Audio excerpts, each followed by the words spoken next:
Okay, everyone, welcome to the webinar, Introduction to the New Annual Program Fund. I'm Phil Lund from the MidAmerica Region, and we are happy to have with us today Norrie Gall from she's the Congregational Giving Manager at the UUA. So Norrie, I think I need to unmute you. Can you unmute yourself, Norrie? I am unmuted. There we go. There we go. Well, then we're ready to have you take it away. Okay. Thanks, all right. Norrie. Thank you, Phil. It's really lovely to be here with all of you.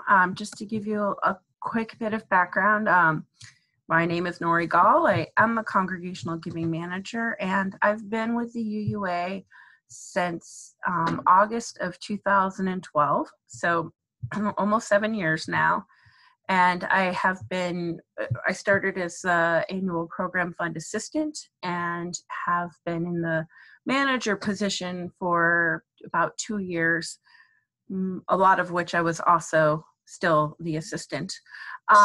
And so that means that I have been the primary person answering phones for a long time, entering every check that came in, and helping as our regions moved into new ways of asking for support and moving to this new annual program fund. I'll also say I live north of Boston, and I work in the Boston office 2 days a week. And I live on the North Shore and work from home the other 3 days a week. So I'm a member of First Parish UU Church in Beverly, Massachusetts. And I'm just going to get going. As Phil said, if you have a question, put it in the notes and he'll flag it for me. I will also just say there are no bad questions, and I'm always delighted to hear one I haven't heard before. So I don't want to throw a gauntlet down, but I invite you to ask when you have a question. So first of all, I'm just going to go over the presentation. We're going to talk very briefly about what is the purpose of our Unitarian Universalist Association. What role does your congregation support of the annual program fund play in the work of our UUA? Why change the annual program fund now?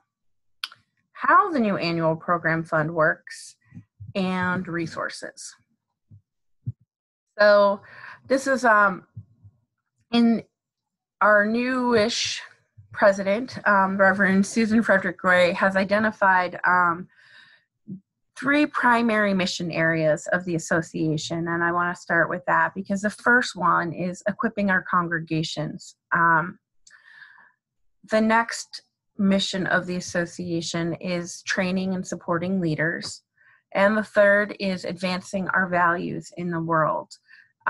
The UUA, as we call it, is in fact the Association of Unitarian Universalist Congregations. And so to me, it feels very good to see equipping congregations for success as the first mission area. And you'll see that these are all related. It's an important theme, I also believe, as member congregations are all related to one another. Again, the association is the manifestation of the support congregations pledge to one another. And Susan, there's been if you read UU World, you should be able to see some great stuff from Susan on this. And as a staff person, I know that you're going to see these 3 mission areas lifted up, and hopefully in ways that really resonate and support the work that you do. So the next piece is why are congregations asked to give? And there's 2 pieces to that. First of all, the annual program fund is the largest source of funding for our UUA. So without the annual program fund, the majority of the programming, including services provided by congregational life staff, your MidAmerica Region staff, we would not be able to do that. Some of the other things that are funded by annual program fund contributions would include your UU World subscription that arrives 4 times a year, programs for congregations in search, programs for congregations who may be experiencing a crisis. All of that work is funded by APF contributions. And I'm going to switch to using APF. So I hope that's okay, short for Annual Program Fund. If I use any combination of letters that don't make sense, don't hesitate to flag it. Okay, and then the other piece is that when your congregation joins the Association of Congregations, you actually made a commitment at that time to support one another and the association. And that specifically means through financial contributions to the annual program fund. So all congregations are expected per the bylaws to make an annual contribution to the annual program fund. Ideally, it's the full amount requested. That's not always the case. We know in the MidAmerica region, the majority of the congregations give the full amount requested. And I just want to say thank you to everybody who does that. That's what allows us to do this work. And if I'm going too fast, Phil, put a hand up. I can see you.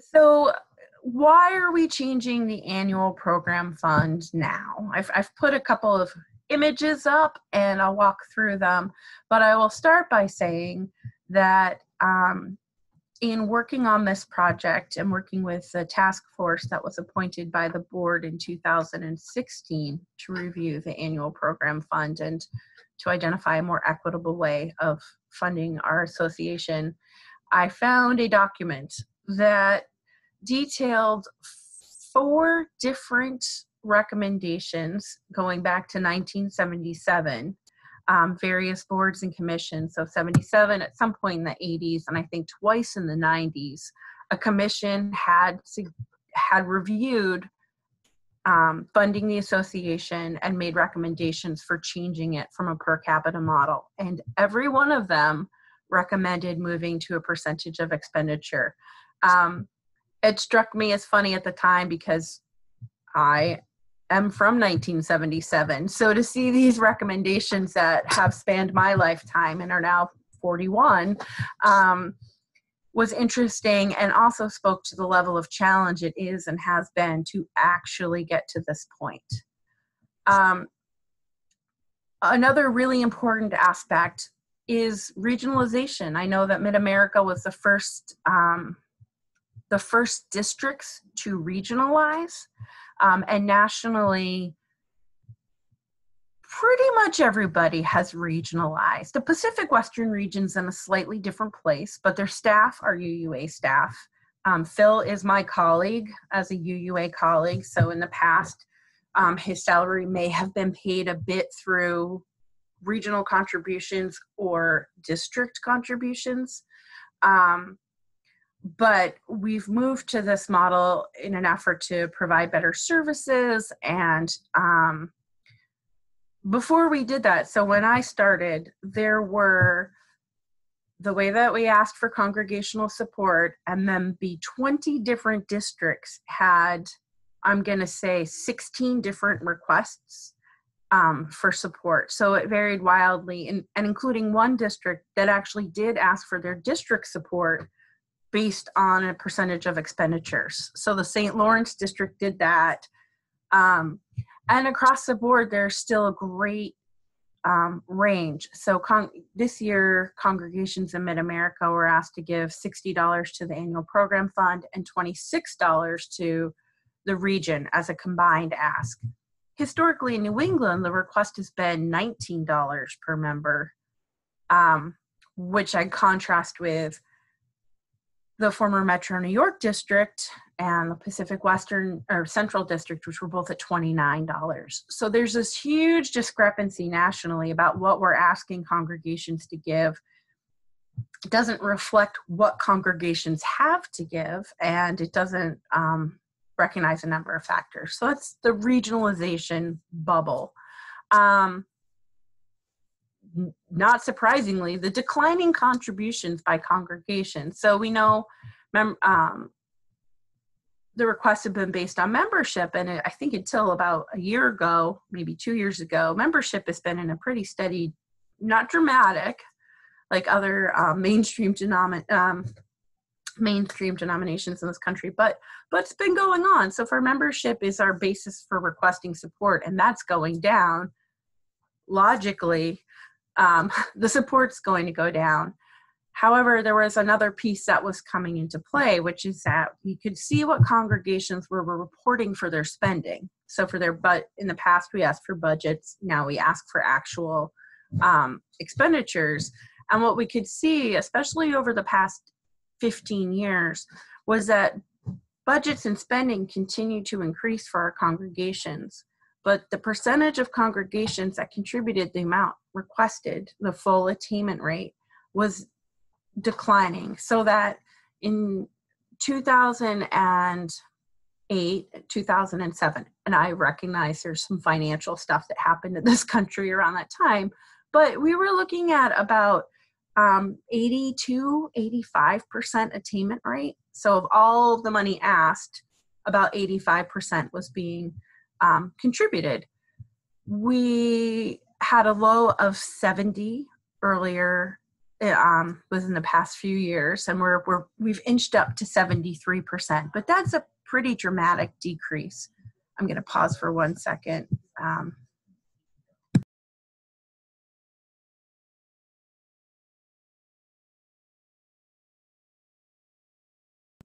Sorry, my roommate is down here, and it's a little past her bedtime, so I apologize.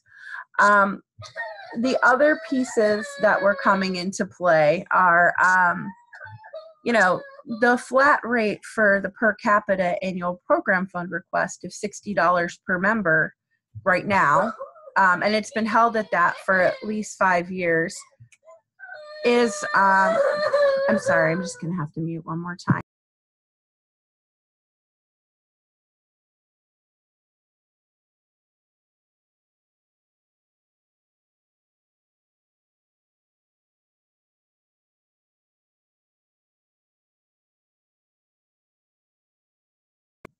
Sorry, thank you all.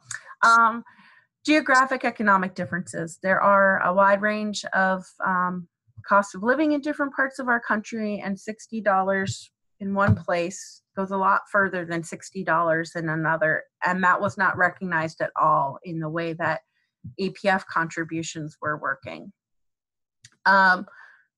Thirdly, using membership as a basis for our request for support has the potential, and there are some people who will directly refer to this and some people will allude to this, of suppressing membership.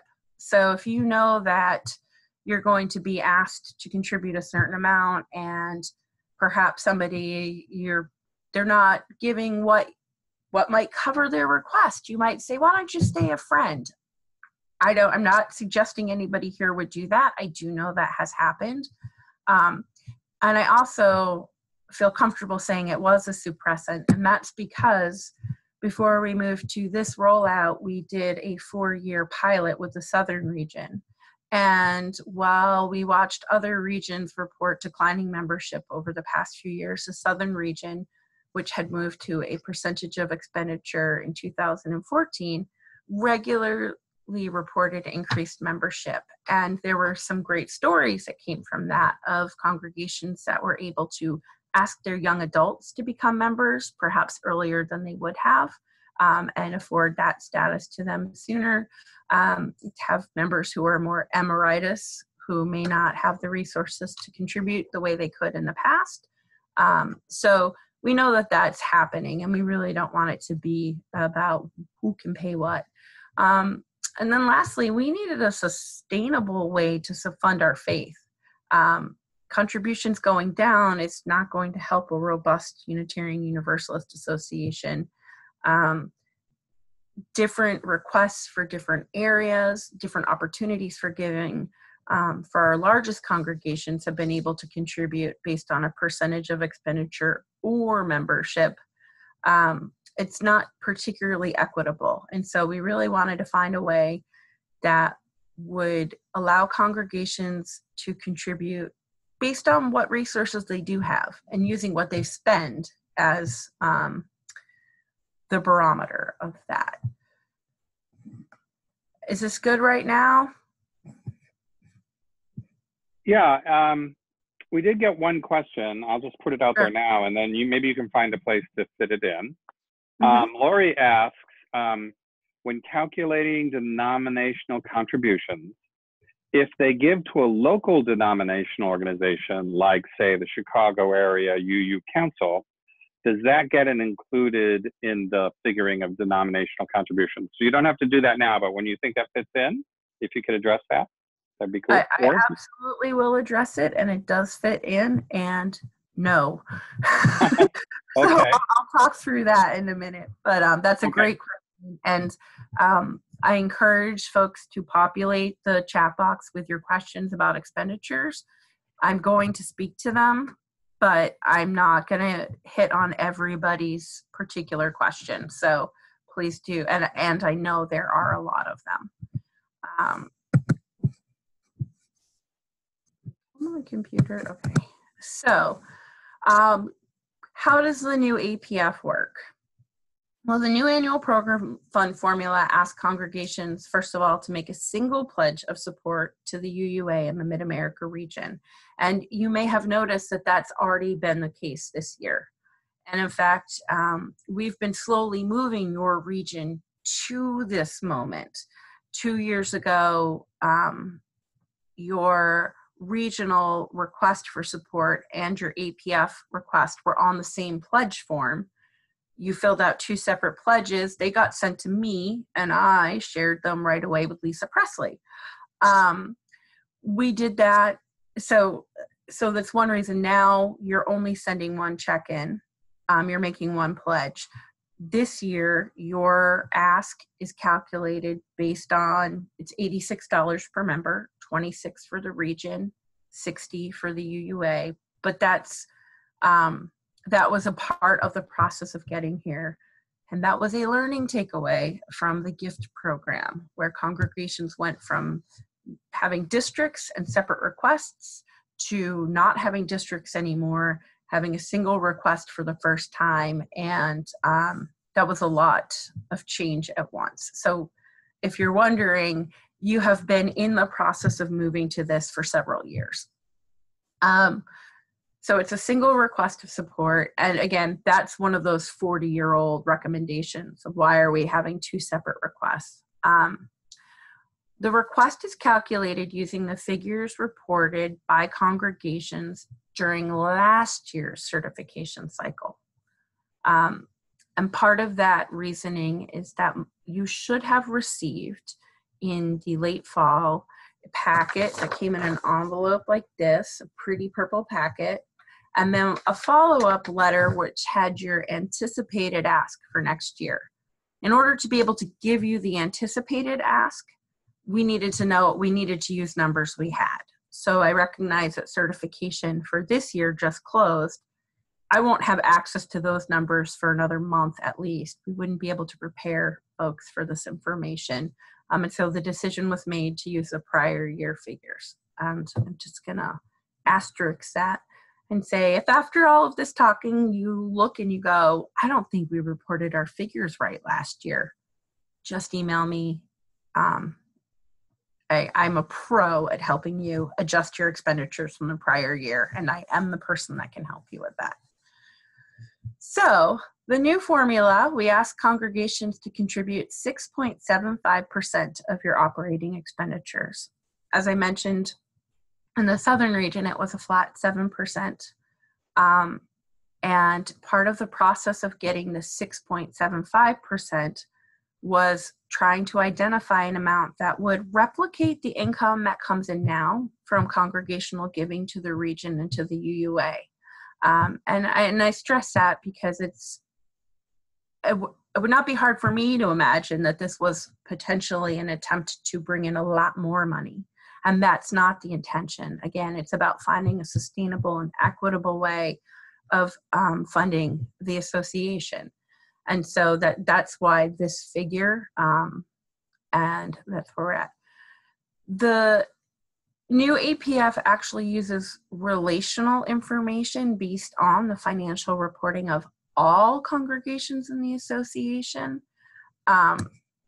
We because your reported expenditures, and I'm going to get into this in a minute, can be modified for two reasons. And that is the relational piece. And lastly, and I'll also get into this, the new APF limits how much the amount can be changed from one year over the other. So no congregation can be asked to give more than 10% more than they were asked to give, not how much they did, but how much you were asked to give in the prior year. And no congregation can be asked to give more than 10% less. And I know, so it just go a little anecdotal, not even anecdotally, that became very important. When we did the gift pilot, there were very high aspirations, I think. And one of them was, well, congregations that see a huge decrease in the amount they're asked to give will still kind of give roughly the same, which was not the case. And if I was a treasurer in a congregation where I could maintain my honor status but put $2,000 towards programming or something else, it makes perfect sense to me. It's, it's relational, it's okay. However, if I'm a treasurer in a congregation who's asked to give $30,000 more, it does not mean that my congregation has that money or is reimagining our relationship and saying, yeah, that's great. As much as I dislike the what do we get for giving, that's a big change. So to offset those congregations whose asks were going down considerably and those congregations whose asks were going up considerably, and to not replicate what we learned in the gift program, we put this collar in. And I will talk about that a little more. So this, I wanted to go over operating expenditures. You just reported your figures for this year. And I'll just mention what we can do about that. So okay. I have a couple questions I just want to ask you now, so in case you need to highlight things. First, the question about income, why not based on what's taken in? I think we talked a little bit about that, right? Mm-hmm. So if one has a deficit, adding to APF is not going to help out with the deficit. So that's the question about why not base it on what is taken in. And the other one is a clarification about what specifically we're asking for. So for example, for like fiscal year 1920, that was based on what they certified in 2018 question, so if you can clarify that for us too. Sure. All right. Okay, thanks. Okay. I will tackle the first question of why is it based on reported expenditures and not on income. And first I will defer to our elders who 40 years ago looked at it and said income. But the reality is also,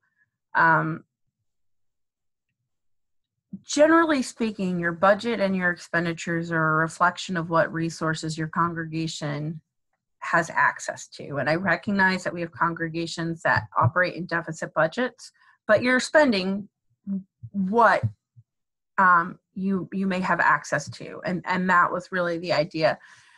We do not want to limit in any way or be perceived as limiting what you can fundraise and what you can do with your income. And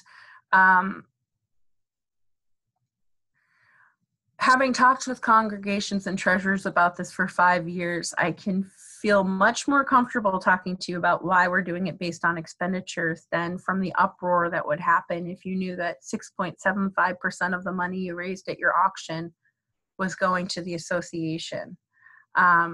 So there's some political there, I think, and that's my guessing, but also really trying to get a sense of what congregations have and are spending. I'll also note, if everyone's sitting, I think, no two congregations are the same. And so we have congregations that less than 3% of their annual budget comes from pledging. It's all endowment. Now they're spending a great deal, but their income can look small.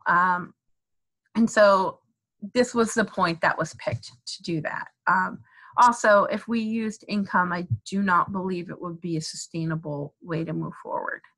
And so for the other question, and as I talk through operating expenditures, I hope this comes a bit more clear, but the request for 2020, fiscal year 2020, which starts July 1, 2019, is based on the figures that your congregation reported by February 1st, 2018. For a lot of congregations, that could reflect their final numbers from their fiscal year 2017. So it can be confusing. Again, I invite anybody to email me and we can set up a time to talk through this if there are particulars. And I don't know how many of you actually fill out the certification online for your congregation, but there have been changes happening over the past few years to the portal that reflect this shift. The first change is that prior to 2012, your congregation was asked to report your anticipated budget.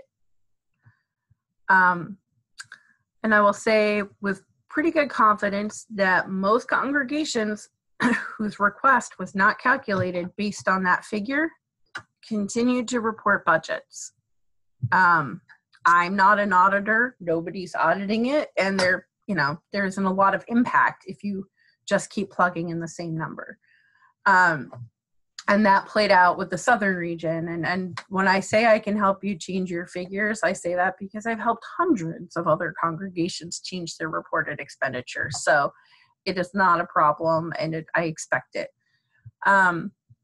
This year, the portal is more specific, so you're asked to enter 3 figures related to your expenses.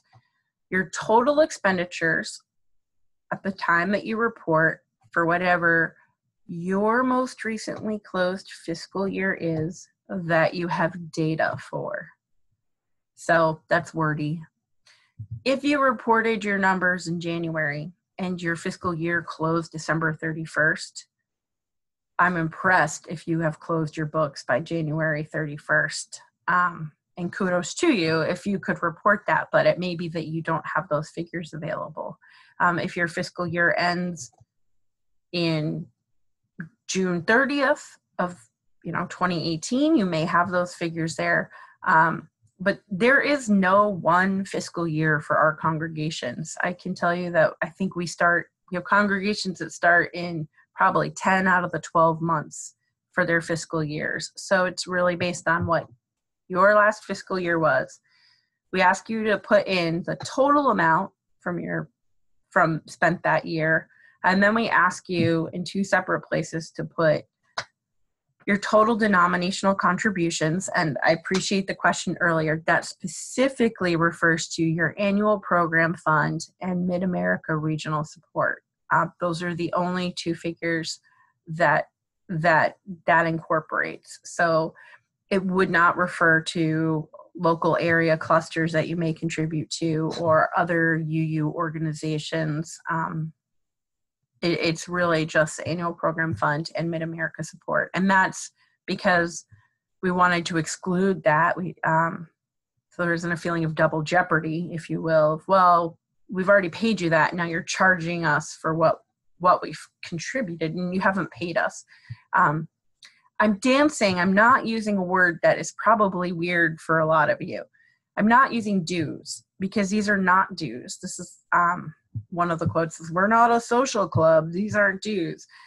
These are requests for support. These are contributions. So I just want to name that.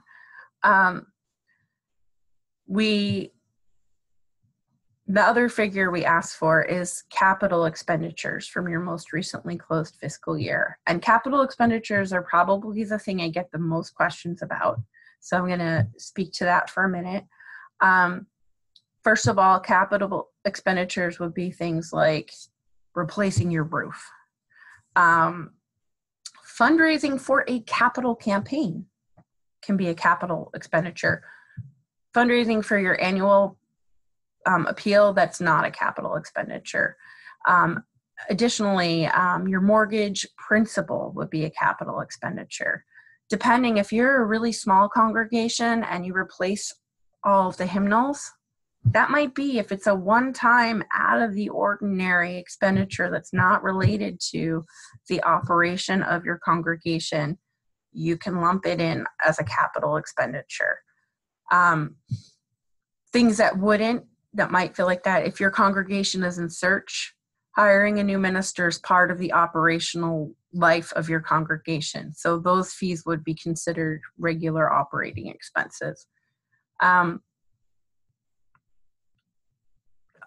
always happy to answer if you have questions about a specific figure or a program that you have, to see where you should, is this a should we put this in with capital expenditures? But I do just want to give this analogy, which I hope is helpful. But when your congregation reports membership, the UUA does not say, this is a member, and so tell us how many people you have that fit this criteria. We ask you to report the number of people who are voting members of your congregation based on your bylaws. And in my 7 years, I have never once asked anybody to see their membership bylaws. There is no protocol. There's no way I would ever ask to review that. By the same token, I am not about to audit your figures. We really do trust you that you will report the expenses needed to run your congregation. There are always nuances around that, so we can talk about it. I'm available. But I just want to give you that guideline if you're struggling. There are congregations who do share the plate and it passes right through the local soup kitchen, which is not located at the congregation. That's not maybe an operating expense.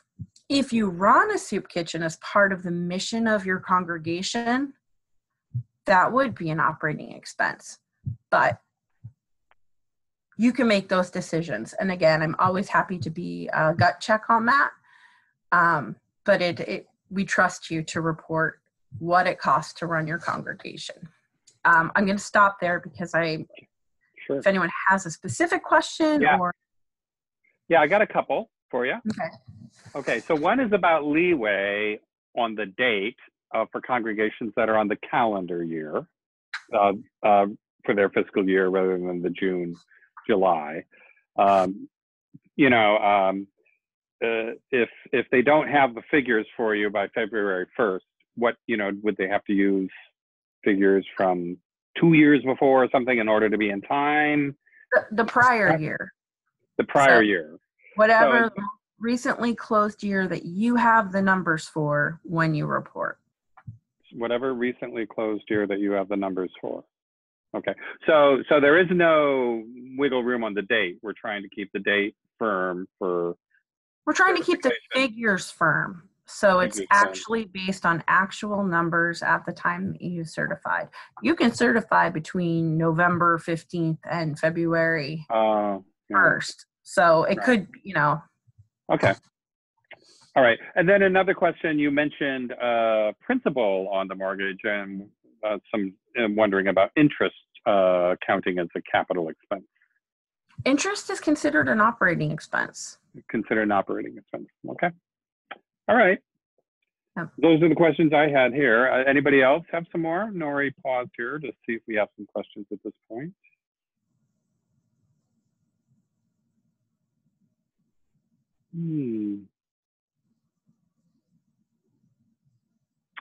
Why don't we move along, Norrie, and if something comes up, I'll let you know. Okay, thank you. I do just want to ping again.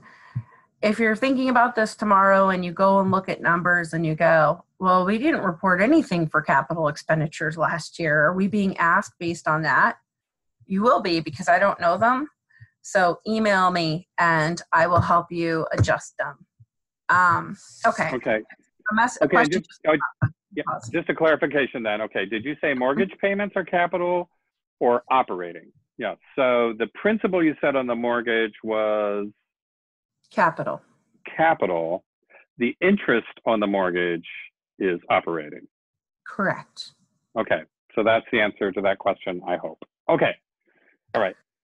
And I can't tell you why, because I'm I'm not the person that made that determination. Okay, okay. So All right, thanks. that's where operating expenditures come from. But thanks to the GIFT program, we learned a few more things. So number one, we learned that for the most part, congregations in the southern region are not in high cost of living areas. For the most part, those congregations that are in high cost of living areas really struggled with moving to the new combined request. And so the flat 7% really didn't work there and didn't feel good for those congregations, and that needed to not continue. And so what we did was we looked at, we worked with the Office of Church Staff Finance, and that's the group that determines what geo-index code your congregation is in. So if you're wondering where we got these numbers from, they come from the same place that recommends what fair compensation is for your staff. And in the big ideal world, we wanted to make sure that congregations that were paying their staff at the full fair compensation rate, that their request for supporting the association would reflect that. So I see there's a couple of questions, and should I just pause here? Yeah. First of all, just a good definition, not just examples of what's the difference between operating expenses and capital expenses. Okay. And then, and also a question about when will we be informed of the final amount we're expected to contribute for the next fiscal year? Okay. I got those. And then I'm getting a longer question here that I do think maybe might warrant an email to you about reconsidering interest. So I don't think that's something we can get into here, but I would invite the person asking that question to email you. Yeah, I can share that with the committee that came up with that. I cannot reconsider interest, but I can certainly share that.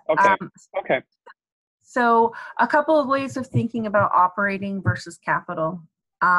Operating expenditures are paying your staff, paying your electricity, the paper for your order of service, the ink for your printers, painting, the bathrooms every other year because they get dingy,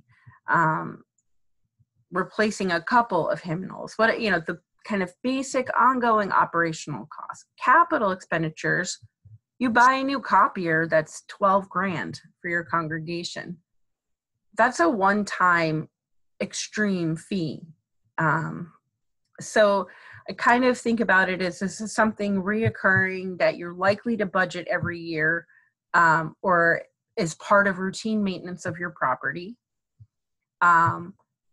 Snow removal, operating expense. Replacing your roof because you've had ice dams, capital expense, because ideally that's not going to happen again.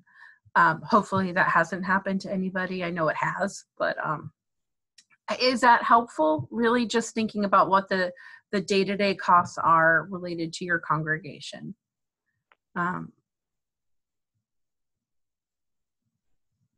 And then the other piece is that we did send the anticipated asks out in the fall. If you didn't receive that, email me and I'll send you the PDF.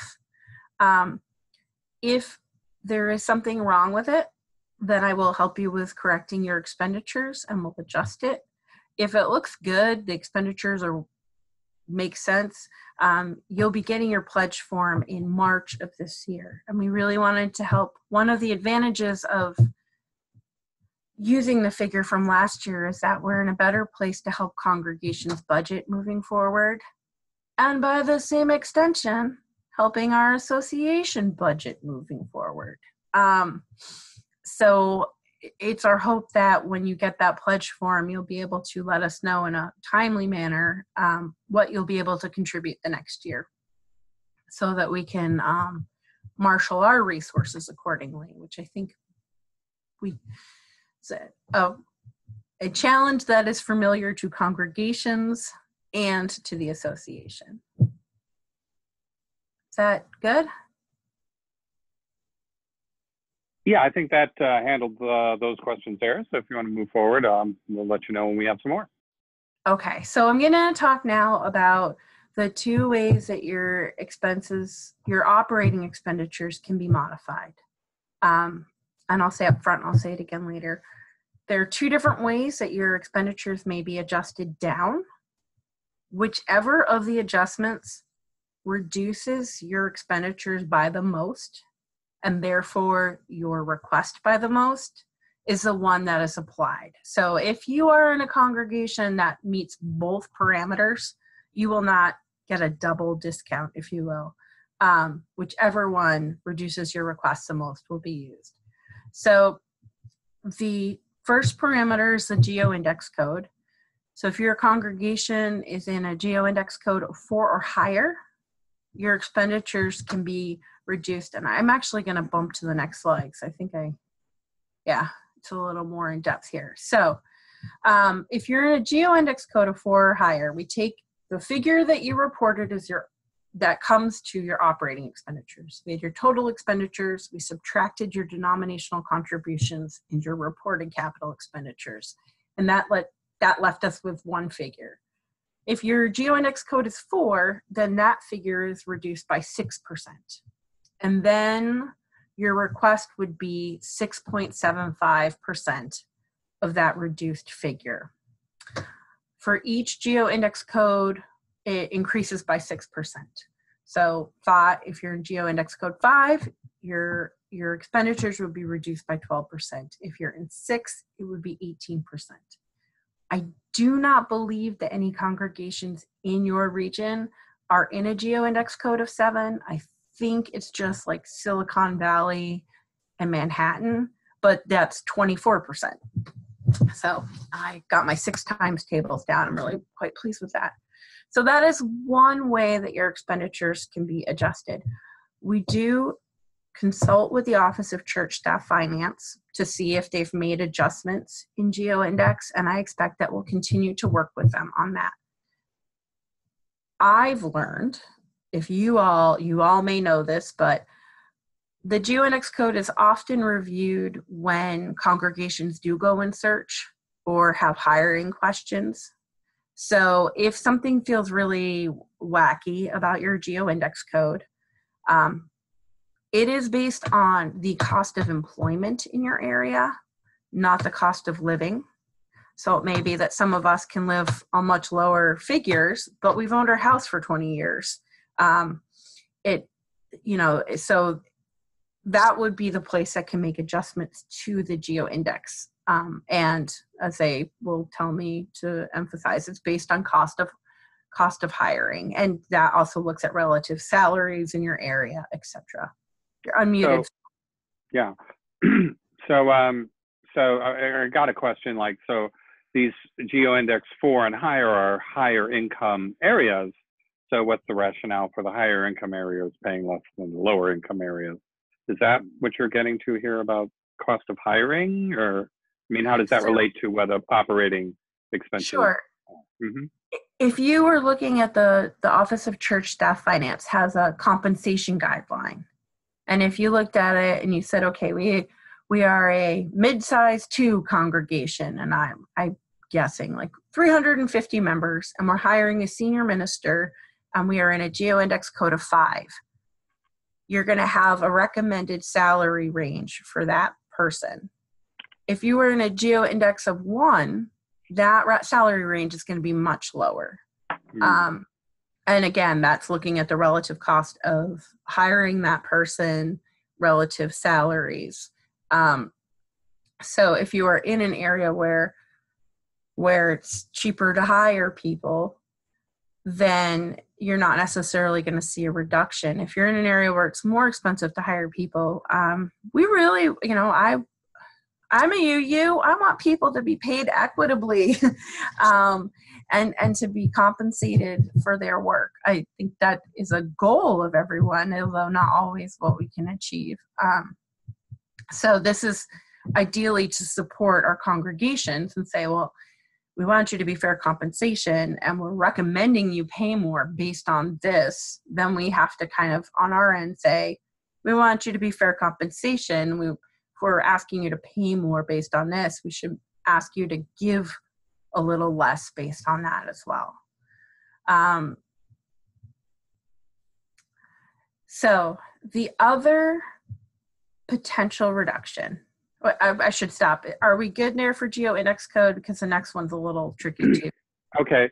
Yeah, I think maybe there's a little confusion but it's more expensive in areas where the average income is higher. We're not actually the percentage you're asking of the operating budget is lower where the income is higher, correct? Because you're reducing it by 6% or 12% or 18%, not you're reducing that 6% of 6.75 or 12% of 6.75. So the reduction is higher in the higher income areas. Yes, but it's not reducing the percentage asked. Everyone is asked 6.75%. It's reducing what your calculated operating expenditures are. Oh, okay. So it reduces the operating expense calculation, but it's still the 6.7% of that final calculation. So it's making it less expensive where the income is higher in terms of what that 6.7% is based on. Yeah, and I would also say where the income is higher or where expenses are higher. Expensive.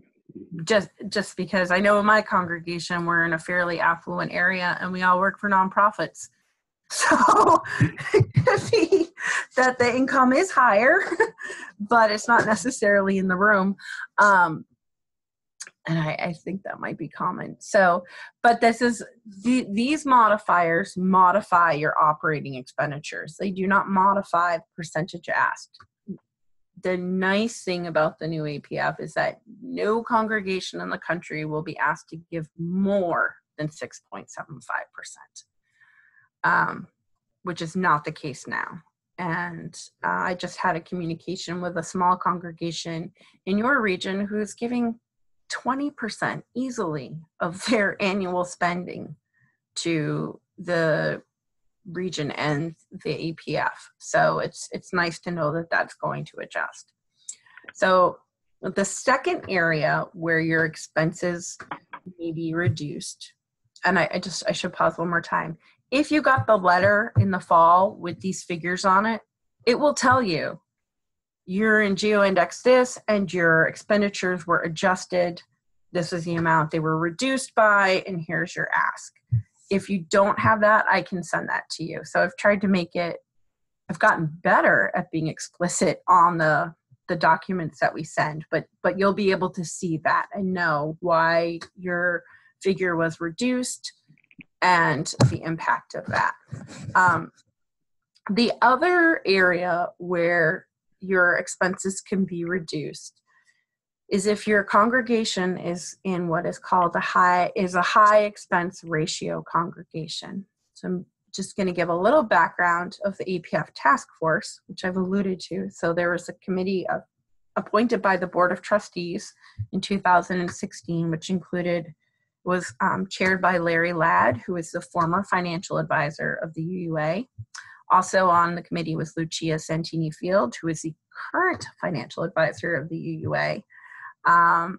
And the consultant who actually kind of did all the math on this is Dan Brody, who was the financial chair before Larry Ladd. And I joked that one treasurer that was on the committee is in all likelihood our next financial advisor. But the task force was made up of individuals ranging from lay leaders in congregations to senior ministers, people in honor congregations, people in congregations who've never been honor, people who were in congregations that were part of the APF task of the gift program. So across the board, and UUA staff. And one of the things that we noted were that some congregations spend a lot more money than others.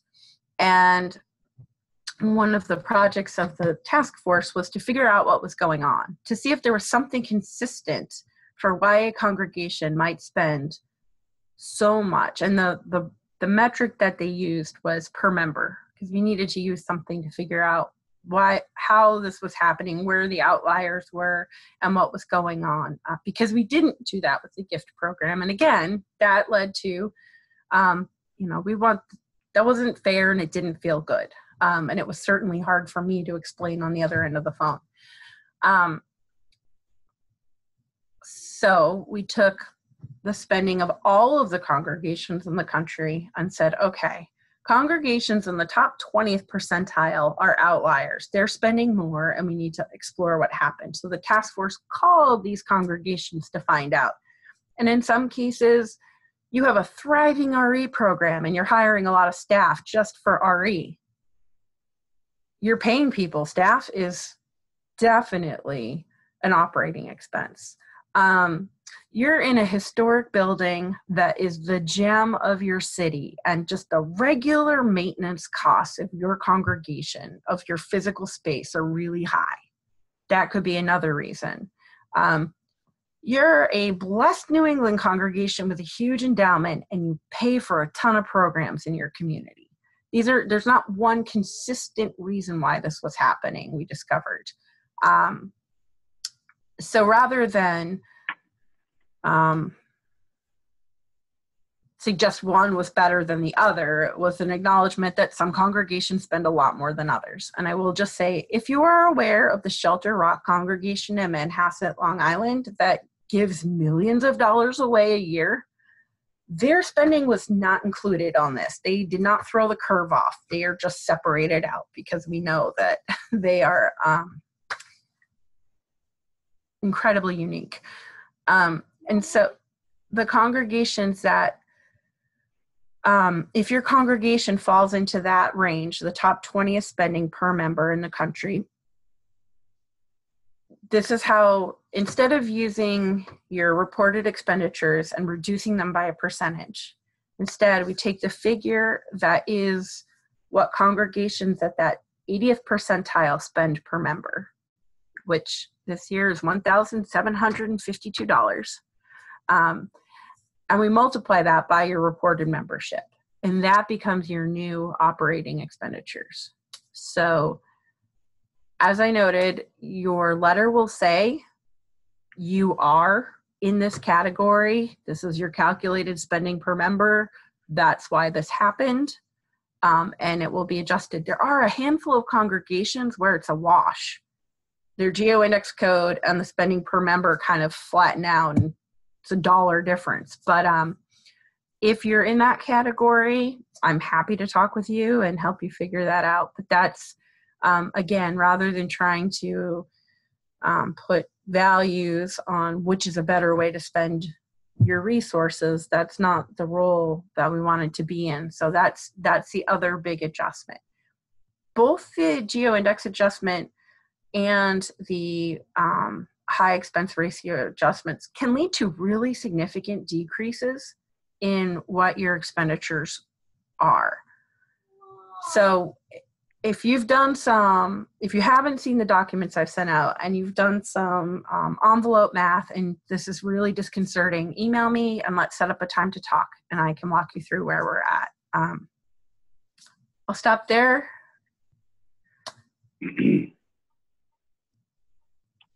Okie doke. I'm seeing if I have any questions too at the moment.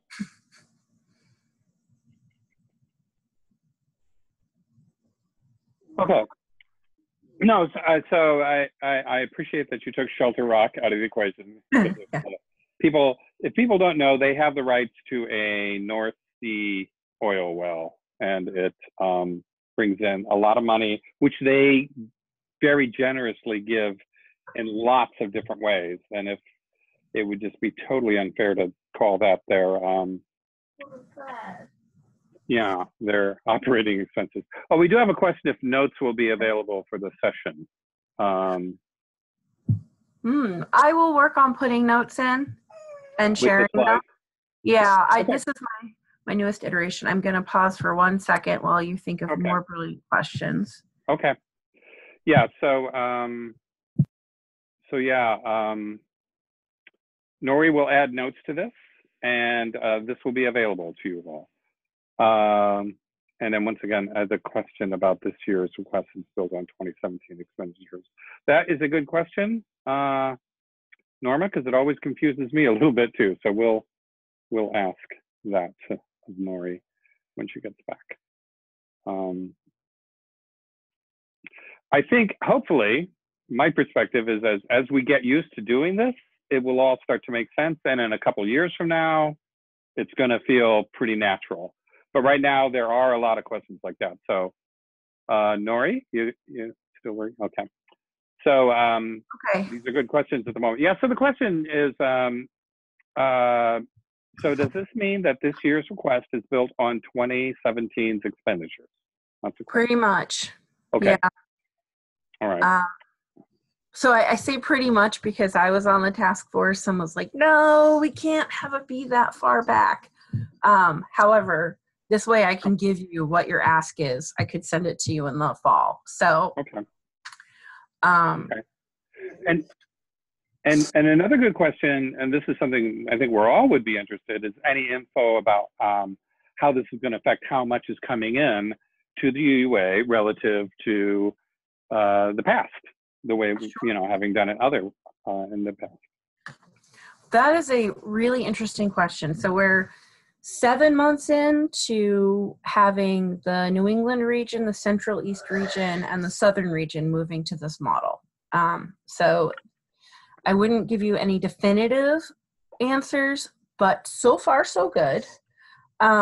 Again, as I said, the idea was not to be a big money grab. So our hope is that it's fairly revenue neutral at this point, and that as the callers that I'm going to talk about in a minute move in and people are able to slowly rise up and, feel those changes, I think all told it would allow for incremental increases, but not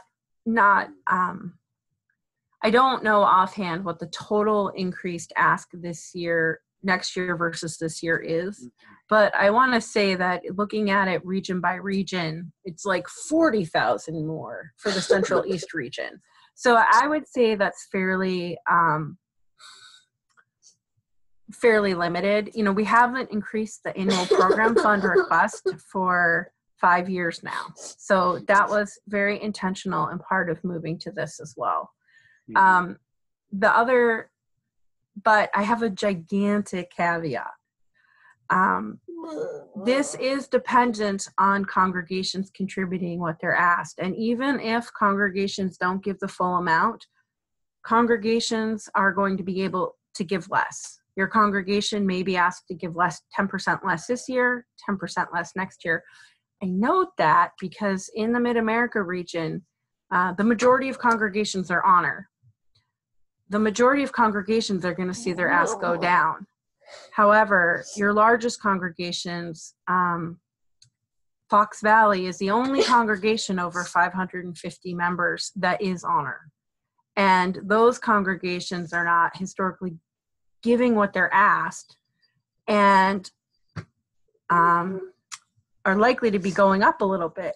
And so the concern that I hold is what happens there and whether we'll see whether that will have a negative impact. This is also a big change. The gift program was a big change. And so the institution has to support moving in this direction. So I'm hopeful. Things are looking really good with the other regions that are moving this way. And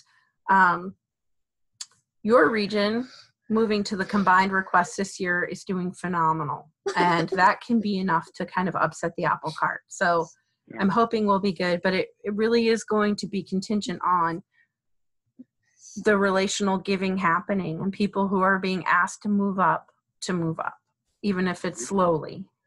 Does that help? Thank you.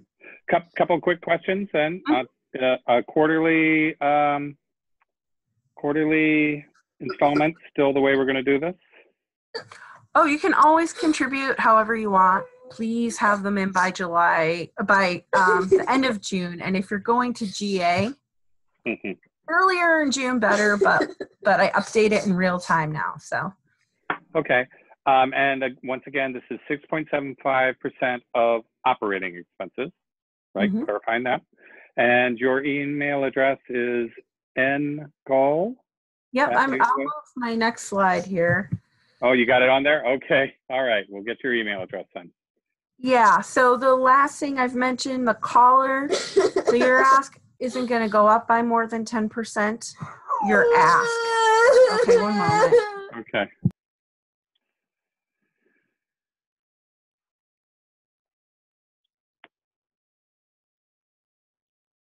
Okay.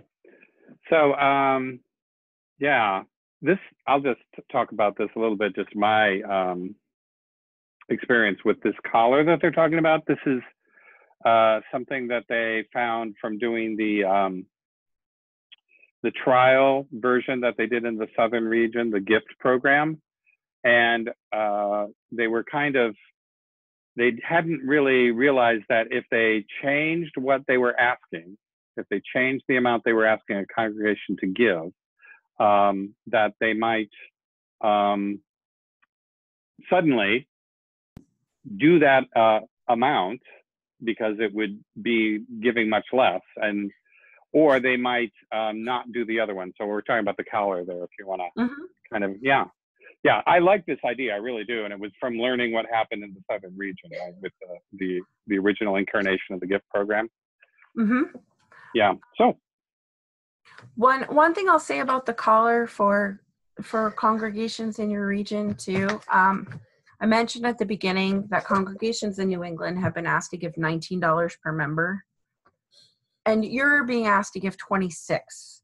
So you may see a 10% increase this year. You may see a 10% increase next year. There are not many congregations in the MidAmerica region that are going to see 10% increases year over year over year. In New England, there sure are, because it's going to take a long time to get to that 6.75%. So just wanted to flag that for you. If you have a question about how long we think that cap is going to go, email me. I have the figures calculated. It's just, I could send 1,000 numbers to each congregation, and I'm not sure that's the most helpful thing. Okay, so I'm going to move forward, and I appreciate this having family moments here too. So I was in a meeting recently, and someone said, what do you want us to know when it was the former Northern New England District Board said, what should we know when we talk with congregations about the new APF? And I thought that would be a good way to kind of circle up right here and just go over it. The intention was to create an equitable way of asking congregations to support one another and our UUA.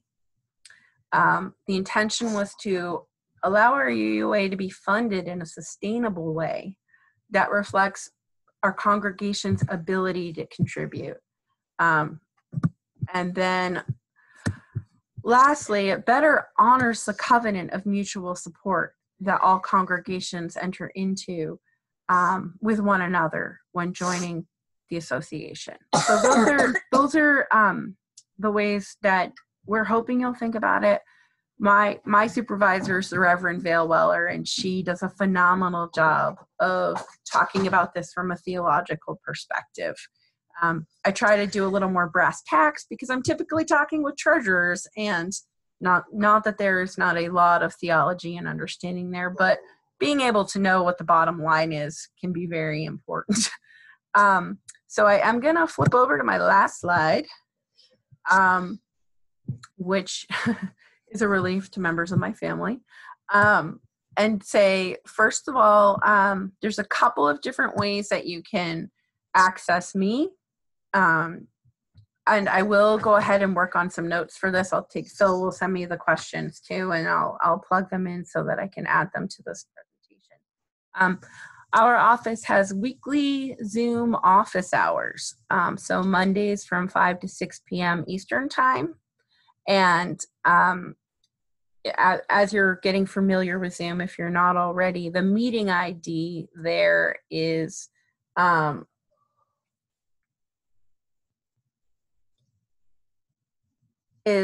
have to, now I forgot what my ID is. I'll let you know. But it's on our website. It's also on our Facebook page. If you do use Facebook, our page is facebook.com/amplifyuu. And that's what my Zoom room is, Amplify UU. It's actually my Zoom room.